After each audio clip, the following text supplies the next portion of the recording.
poule où il y a le Sénégal, la Norvège et l'Arabie Saoudite, c'est du lourd. C'est du lourd pour les Argentins. Parce que dans ce groupe-là, c'est l'Argentine qui est le favori. Argentine, su fekkee poule bi mooy am Argentine moom mooy favori. Et man en tant que supporter sénégalais, mais je rêve que le Sénégal joue à une Coupe du Monde face à une équipe comme l'Argentine. Moi, je préfère jouer les grandes équipes en match de poule. Dina am lu mu lay wàññil que sur les phases à élimination directe. te bu ñu fàtte ni que Argentine premier match am bi nga xamante ne footballoon na ko ci Coupe du Monde bi ñu génn. dafa am défaite. kan moo ko dóoroon c'était pas l'Arabie Saoudite. Ce groupe risque d'être relevé pour les Argentins parce que soo xoolee actuellement le développement du football saoudien. da ngay xam ne que tamit Arabie Saoudite il y a de la qualité dans cette équipe. ñoom Tombakti ñoom Kano Al Dawsari j'en cite d'autres joueurs yi nga xamante ne ñi ngi dans le championnat saoudien et ils sont entre les clubs du Big Four. Al Ittihad Al Ahli Al Hilal seen joueurs yi ci équipe yooyu noonu moom la ñu nekk ay ñoom Al Faraj ils sont dans les équipes du Big Four dans le championnat saoudien léegi nag aujourd'hui on parle de l'équipe du Sénégal une équipe boo xamante ne tous les joueurs sont dans les grands championnats joueurs yi yàgg nañu di football avec les joueurs argentins. xamante nañu bu baax a baax et dans une coupe du monde il n'y a pas de petites équipes. Sénégal bi muy gagné France fii ñëpp dañ newoon ci poulu Sénégal bi il y a la France ñoom Trezeguet ñoom Thierry Henry ñoom Sylvain Wiltord ñoom Emmanuel Petit. Le Sénégal a gagné ñu joué contre Uruguay mu nekkoon une équipe redoutable. Uruguay à cette époque ils avaient d'excellents joueurs dans cette équipe-là ñu mën leen 3-0 deuxième mi-temps bi ñoom itamit ñu ñëw def seen ay affaires. ñëwaat ci bile rencontre contre le Danemark mais il y avait de la qualité dans cette équipe danoise. ay joueurs yu bëri ñi ngi woon ci bile équipe bi ñuy football ak Suède il y avait de la qualité. Regardez le parcours du Maroc mais avant la Coupe du Monde 2022 kenn yaakaarul woon ne que la sélection du Maroc allait faire cet exploit-là gëm-gëm la. Oui. Le Ghana avec leur belle génération en 2006 ñoom Kevin Prince Boateng ñoom Gian Asamoah ñoom Kwadwo Asamoah ñoom Stephen Appiah ñoom Jonathan Mensah ñoom John Mensah ñoom Stephen Henan Souley Ali Muntari ñoom Michael Essien ñoom Pencil. ñoom Afoul mais Sarpey ils avaient de la qualité dans cette équipe-là et pourtant xoolal match bi nga xamante ne joué nañ ko avec les grandes équipes je parle pas du Brésil. parce que match boobu noonu le Ghana dafa bëggoon ñëw rejoindre cette équipe brésilienne sur le jeu. Il y a un écart très élevé parce que coupe du monde boobu noonu France rek moo mënoon éliminer Brésil te Zidane sax moo éliminé Brésil. ñoom Dida ñoom Lucio ñoom Juan ñoom Cafu ñoom Roberto Carlos ñoom Gilberto Silva ñoom Zé Roberto Kaká Ronaldinho R9 Ronaldo et ñoom Kaka il y avait de la qualité. léegi nag aujourd'hui il y a le développement du football africain.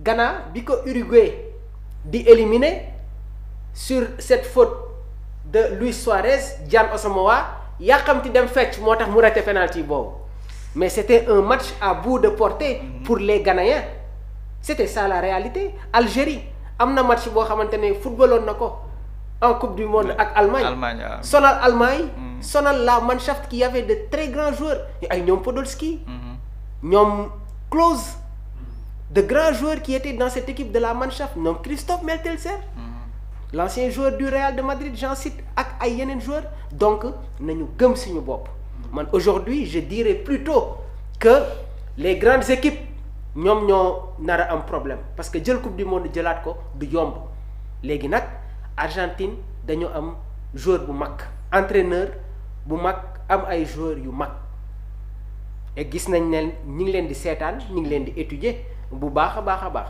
c'est une équipe ultra offensive waaye tamit nekk na équipe boo xamante ne sur les replis défensifs ils ont cette diversité tactique bi nga xamante ne daf leen di permettre ñu resserrer les lignes léegi nag Pape Thiaw a compris beaucoup de choses man je dirais plutôt que si groupe bii nii Norvège moo nañ leen sóoraale dama koy waxaat encore une fois ils ont de grands joueurs ils ont du talent dans cette équipe te man avant muy qualifier laa njëkk a def seen ay études seen gardien mi ngi góolu FC Séville dans le championnat espagnol. Au niveau de leur charnière centrale ils ont Ayer ak Ostigard. Sur leur couloir ils ont un joueur droit qui a joué la finale de la Ligue des Champions face au Real de Madrid muy Reysson mi ngi football ci équipe bi di Dortmund. Au poste d'arrière gauche il y a énormément de la qualité. Wolf mi ngi football dans le championnat anglais ci équipe bi di Wolverhampton. Xoolal seen entrejeu bi ñoom Berge le sentinelle de Fulham, ñoom Torsby qui évolue dans le championnat italien, de l'explosivité sur leur côté. Oscar Bob bu Manchester City c'est un international norvégien. Antonio Nusa, ancien joueur du club Brugge qui joue actuellement dans le championnat allemand ci équipe bi di Leipzig. Attention mi ngi ci biir la équipe ba pare nag ñu am ñaari attaquant yoo xamante ne pour nga téye leen c'est tout un problème muy Erling Haaland ak Sorloth te xool leen le positionnement de Sorloth quand il joue avec la Norvège ñu bëri bàyyiwuñ ci xel peut-être que son positionnement dina jaaxal gars yi mais man avec la Norvège j'ai l'habitude de le voir jouer comme excentré droite et pourtant il fait quasiment 1m95, très athlétique mais dafa am une capacité de percussion et c'est un joueur très percutant. Donc nañu commencer étudier les équipes là et Sénégal coupe du monde bi nga xamante ne joué woon na ko en 2018 daf ko war a servir exemple parce que ñu bëri dañu waxoon ne que c'était une pour Harold Dab d'accord contre la Pologne ñu ñëw gagné premier match gars yi ne gongo contre le Japon on a vu ce qui s'est passé contre équipe bi nga xamante ne mooy Colombie gis nañu ce qui s'est passé ñu ñëw sur la coupe du monde 2022 génn nañu si poule bi mais nag Hollande moo ñu gagné premier match te match boobu sax Sénégal mënoon na ko bañ a perdre parce que gis nga équipe yu mag yi sooy football ak ñoom dans une grande compétition bul nangu jël but dans les 15 premières minutes man contre Angleterre benn discours laa doon wax le Sénégal ne doit pas prendre de but dans les 15 premières minutes bi may seetaan cette rencontre là dans les 15 premières minutes tooguma woon mais je me suis dit que su rombee Sénégal day am occasion de but Boulaye am na ko si Boulaye avait transformé cette action de but là match bi mënoon na jël beneen tournure c'est-à-dire football surtout le haut niveau il y a des détails yoo xamante ne football du la ko baal surtout avec les grandes équipes bi ñuy jouer contre Brésil bërki démb Iliman Ndiaye loolu on n'en parle pas mais occasion but la c'est un but tout libre loolu daf koy dugal relancer waat match bi c'est ça la réalité léegi nag aujourd'hui am nañu un technicien boo xamante ne Pape Thiaw malgré la défaite du Brésil il nous a tous rassurés dama koy waxaat encore une fois du question que je suis confiant mais j'essaie de faire comprendre aux Sénégalais la valeur de notre équipe maanaam ñun lan la ñu am gis nga Sénégal équipe am bi dañ koy waxtaanee fépp ci àdduna démb le doyen univers maa ngi ko dégg ci biir groupe bi mu ne lors de la Coupe d'Afrique bi nga xamante ne Côte d'Ivoire mi ngi ñuy éliminé même avant la rencontre les Ivoiriens disaient que ñun xamuñu fan la ñu war a jaar Côte d'Ivoire Sénégal nga dugal ko but à la 4e minute après on a vu ce qui s'est passé mais li ñu am non ba tey je sens que les gens xamuñu exactement la valeur des joueurs yi nga xamante ne ñi ngi nekk ci biir équipe bi donc tirage bu ñu mënti am baax na man je dirais pas l'Argentine mais équipe bi nga xamante ne moom laay craindre instant bii nii mooy Espagne. Okay. Mais je pense que toutes les équipes maintenant Pape Thiaw xam na exactement comment il doit jouer avec les grandes équipes.